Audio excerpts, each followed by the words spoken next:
Thursday, the 1st of June, 2023. My 3 pillars of teaching: quality, entertainment, and reliability. Copacabana, Rio de Janeiro, 25 degrees, sunny and slightly overcast. Thursday, the 1st of June, May closes and June opens. Summing up the month of May, I did 201 classes. To do so many classes, all at the same elevated level, and to keep that level of quality all the time is not easy, but I can do it. I have based my classes on 3 specific pillars. Quality, as in English knowledge and the didactic performance of the teacher. A teacher needs to know well what he or she is teaching and how he or she can complement one subject with another, as they are related many times, and it is proactive for the pupil. The teacher must know how to pass on his knowledge to the pupil. It is not just a question of understanding a subject. He must facilitate the learning so that the pupil can absorb such knowledge, usually in a more simplified way. The teacher also needs parallel flexibility so that while teaching a class, he or she monitors what is being produced and said, and how that content can be further developed or used better for the pupil. Entertainment. The class has to be entertaining for the pupil. It has to be fun and interesting so that the pupil retains the most content possible from the teacher. Nobody pays attention when something is boring, but when it is interesting, we all pay attention, take part, retain it, and use it. Something interesting or enjoyable creates interest, which creates curiosity, which in turn produces retention. The ability to make any class interesting depends significantly on the subject, the teacher, and the pupil or pupils. I am naturally relaxed. I am also English, and the English are famous for their black, dry, ironic sense of humor. I use humor a lot in my classes, as it is an excellent tool for tuition. However, I have to be careful. There is a fine line between what is appropriate and inappropriate in a classroom, and it should never be crossed to avoid causing discomfort for the students. The teacher needs to have a sense of understanding and control over his craft. He or she must know the limit, the line, and what can or cannot be said or done. This is an art that few know. And finally, about this, do not, but never mix things. Never come onto a pupil, never have a relationship with a pupil, never ever. It does not work and almost always ends in disaster. Sometimes a teacher has a false sense of righteousness, that he has more fame and attraction than he really has. An inflated ego is one of your own worst enemies. It is a false bubble that can burst any time, usually when you least expect it. Reliability. Yes, reliability. A good teacher has to be reliable, which means if somebody pays him, he or she has to give the classes no matter what.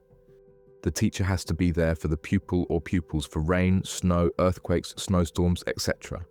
I have lost count of the number of unreliable teachers I have had contact with during my 20 or so years of teaching. If you are a reliable teacher, you should be able to take all the pupils' arguments. Whether the classes are good or not is one subject and discussion. However, not being reliable in giving classes quickly kills the teacher-pupil relationship. A classic example is that a pupil can cancel a class because he or she is paying. However, if a teacher regularly cancels and the reason does not matter, the pupil will give up. These are the 3 pillars I use for teaching classes: quality, entertainment, and reliability. Because of this, I have survived for more than 20 years in Brazil, teaching in a fickle market and country while supporting 2 daughters and a family. It is also important to say that, like many things in life, teaching classes is a 2-way street. Sometimes the pupil forgets this because he or she thinks that because they are paying, they have the right to do whatever they want, but they do not. If the teacher is bulletproof, he establishes limits that are sometimes a shock or literally an earthquake for the pupil. I have decided on a few occasions to stop giving classes to a pupil who, for some reason, is disturbing me somehow. Maybe I feel that the classes are not helpful for the pupil anymore, or that the pupil is not valuing or taking seriously the classes. Or I think that the pupil is toxic, which has happened, so I decided to terminate the classes. Usually when this happens, it is a big shock for the pupil, especially when the pupil thinks that the teacher is entirely dependent on what he or she pays the teacher. The pupil in some cases becomes indignant, but that is the way. And sometimes, unfortunately, life is a bitch.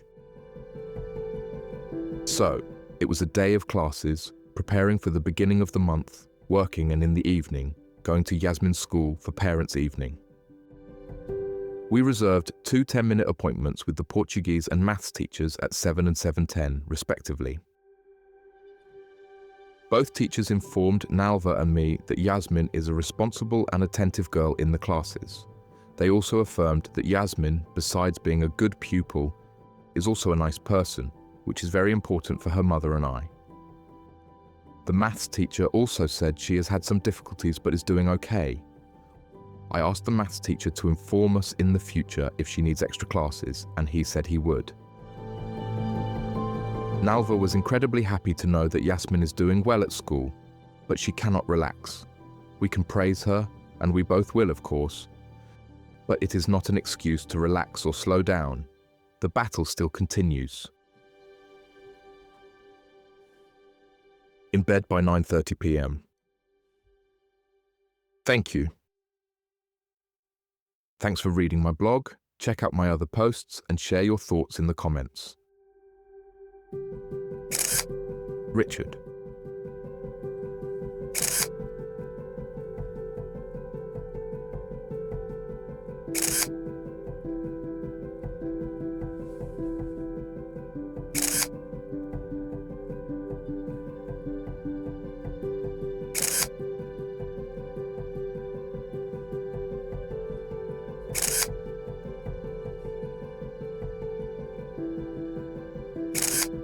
Photos by Richard George Photography.